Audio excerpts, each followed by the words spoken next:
വിശുദ്ധ ലൂക്കോസ് 22-ൽ യേശു തിരിഞ്ഞ് കീപ്പായെ സൂക്ഷിച്ചു നോക്കി, കോഴി കൂവുന്നതിന് മുൻപ് നീ 3 പ്രാവശ്യം എന്നെ തള്ളിപ്പറയും. അശുദ്ധ ജീവിയായ കോഴിയെ വളർത്താത്ത പാലസ്തീനിൽ എങ്ങനെയാണ് കോഴി 3 വട്ടം കൂവിയത്?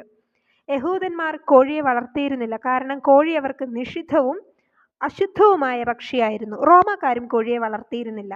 അതുകൊണ്ട് യേശുക്രിസ്തുവിന്റെ വിസ്താരം അരങ്ങേറിയ യെരുശലേമിലോ സമീപ പ്രദേശങ്ങളിലോ കോഴി ഉണ്ടായിരുന്നില്ല.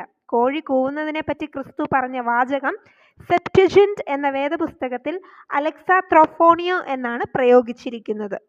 ലത്തീൻ വാൾഗേറ്റ് വേദപുസ്തകത്തിൽ ഗലീസീനിയം എന്ന ലത്തീൻ പദമാണ് ഉപയോഗിച്ചിരിക്കുന്നത്. ഈ 2 പദങ്ങളും ഉദ്ദേശിക്കുന്നത് ഒന്ന് തന്നെയാണ്.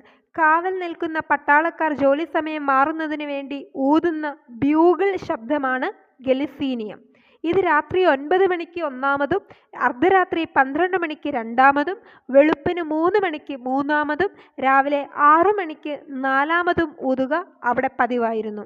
ക്രിസ്തുവിനെ വിസ്തരിക്കുന്ന കയ്യാപ്പാവിന്റെ കൊട്ടാരത്തിൽ നിന്ന് 280 വാര അകലെ പീലാത്തോസിന്റെ അന്തോണിയോ കൊട്ടാരത്തിൽ നിന്ന പട്ടാളക്കാരാണ് ഈ ബ്യൂഗിൾ വിളിച്ചിരുന്നത്. അപ്പോൾ 3-ാം തവണ ഗലീസീനിയം ഊതുന്നതിന് മുൻപ് നീ എന്നെ തള്ളിപ്പറയും എന്നാണ് ക്രിസ്തു പറഞ്ഞത്. 3 മണിക്കുള്ള ബ്യൂഗിൾ ശബ്ദത്തെയാണ് ഇവിടെ ഉദ്ദേശിച്ചത്.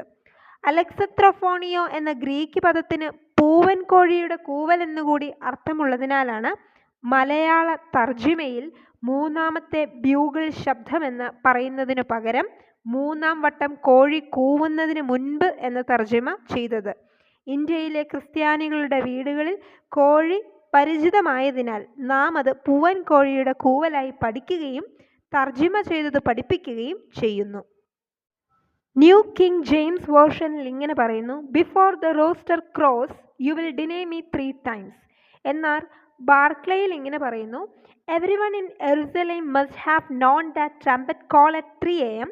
That night it sounded throughout the city, and when it sounded Peter remembered. അന്ന് അതിരാവിലെ 3 മണിക്കുണ്ടായ കുഴൽ ശബ്ദം യെരുശലേമിലെ ഏതൊരാൾ അറിഞ്ഞിട്ടുണ്ടാകും.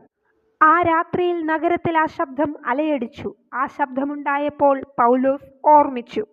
വിശുദ്ധ വേദപുസ്തകം വായിക്കുന്നവരെ സംബന്ധിച്ചിടത്തോളം പുലർച്ചയ്ക്ക് കോഴി 3 പ്രാവശ്യം കൂവിയെന്നും പ്രഭാതമായപ്പോൾ പത്രോസ് തന്റെ പാപത്തെ ഓർത്തുവെന്നും വ്യക്തമായി മനസ്സിലാക്കാത്ത വിധത്തിലാണ് വിശുദ്ധ വേദപുസ്തകം തർജിമ ചെയ്തിരിക്കുന്നത്.